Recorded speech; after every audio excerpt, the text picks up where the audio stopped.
2 pillar पर टिका है दुनिया का सबसे छोटा देश। बास्केटबॉल मैदान जितना है क्षेत्रफल। आज हम आपको एक ऐसे देश के बारे में बताने जा रहे हैं जिसका क्षेत्रफल केवल एक बास्केटबॉल मैदान जितना है। इस देश में केवल 27 लोग रहते हैं। इस देश का अपना संविधान और झंडा भी है। समुद्र के बीच बसा ये देश केवल 2 पिलर पर टिका हुआ है। दोस्तों, आप इस देश के बारे में सुनकर पूरी तरह हैरान हो गए होंगे, तो बिना रुके बिना बकवास किए हुए वीडियो को स्टार्ट करते हैं। समुद्र के बीच बसा है देश। आपको बता दें कि इस देश का नाम सीलैंड है। ये देश ब्रिटेन के पास है।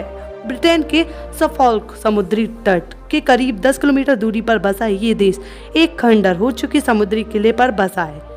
इस किले को दूसरे विश्व युद्ध के दौरान ब्रिटेन ने हथियार रखने के लिए बनाया था।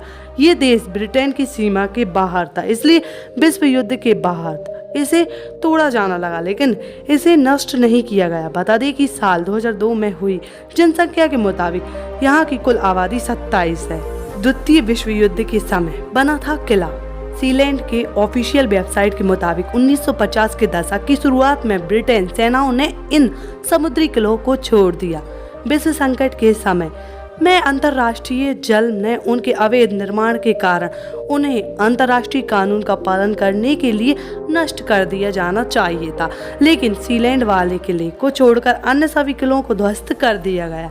इसे माइक्रोनेशियन कहा जाता है। माइक्रोनेशियन वे देश होते हैं जिन्हें इंटरनेशनल मान्यता नहीं मिलती। ऐसे बना स्वतंत्र देश। 60 के दशक की शुरुआत में ब्रिटिश सेना में एक मेजर रॉय वेट्स ने नॉक जॉन नाम से यहाँ एक रेडियो स्टेशन की स्थापना की। रॉय का स्टेशन रेडियो एक्सेस और इसके जैसे अन्य मीडिया द्वारा समुद्री डाकू रेडियो स्टेशनों के रूप में जाना जाता था। ब्रिटिश जनता इसे काफी पसंद करती थी। इस रेडियो स्टेशन पर पॉप म्यूजिक और अन्य मनोरंजक चीजें प्रसारित की जाती थी। बाद में रॉय ने यूके सरकार के साथ लड़ाई लड़ी। यूके ने इस किले पर अवैध कब्जे पर सवाल उठाए। यूके का कहना था कि ये किला उनके अधिकार क्षेत्र में आता है। बीच में रॉय ने रेडियो स्टेशन बंद भी कर दिया, लेकिन 1966 में क्रिसमस के मौके पर रॉय ने फिर से इसे शुरू किया। अपने वकीलों से परामर्श करने के बाद रॉय ने इस किले के द्वीप पर सीलैंड स्वतंत्र राज्य घोषित करने का फैसला किया। 2 सितंबर 1967 को अपनी पत्नी जॉन के जन्मदिन पर परिवार और दोस्तों के साथ रॉय ने सीलैंड की रियासत की घोषणा की। इस दौरान सीलैंड के अलग झंडे को भी जारी किया गया।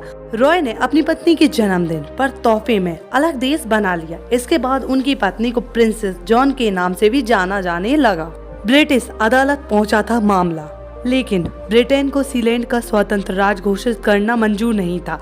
ब्रिटिश सरकार ने समुद्री किलों को ध्वस्त करने का आदेश दिया। सेना ने सीलैंड को ध्वस्त करने की भी कोशिश की। चूंकि रॉय और उनका परिवार ब्रिटिश नागरिक थे, इसलिए उनके खिलाफ समन जारी किया गया। ये मामला अदालत में पहुंचा, जहां लंबी बहस के बाद ये फैसला हुआ कि सीलैंड यूके की सीमा क्षेत्र में नहीं है, इसलिए वहां यूके की अदालतों का कोई अधिकार नहीं है। यह सीलैंड की पहली आधिकारिक मान्यता थी। डोनेशन से चलती है अर्थव्यवस्था। दोस्तों, 9 अक्टूबर 2012 को रॉय वेट्स ने खुद को सीलैंड का प्रिंस घोषित कर दिया गया। रॉय वेट्स की मौत के बाद से इस पर उनके बेटे माइकल का शासन है। सीलैंड का क्षेत्रफल 250 मीटर है। खंडर हो चुके इस किले को सीलैंड के साथ साथ रॉक फोर्ट के नाम से भी जाना जाता है। इस देश की कमाई का कोई जरिया नहीं है।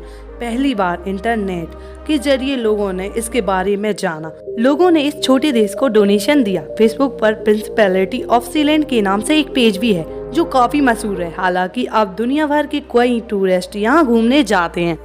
उम्मीद है दोस्तों वीडियो अच्छी लगी तो वीडियो को लाइक करें, चैनल को सब्सक्राइब करें। Thanks for watching. Thank you.